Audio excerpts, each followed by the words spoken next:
What's up, everybody? I wanted to do a quick video follow-up on the brake pad change that I made on the M8. In a previous video, I changed the brake pads from the original OEM brake pads to new Porterfield RS4s. The intent was to get rid of some brake squealing, which was really annoying, and also hopefully to cut down on some brake dust. After driving the car for another 500 or 600 miles, I can definitely say that there's no more brake squeal. In fact, the car is so much more fun to drive now because I'm not embarrassed every time I stop the car.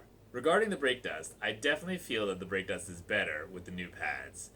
It's not gone completely, but it's a lot less than from the original pads. And so I'm going to show you some video of the two wheels side by side because I left the rear brake pads OEM and I changed just the front brake pads out. And so you can take a look at it and hopefully that'll help with your decision.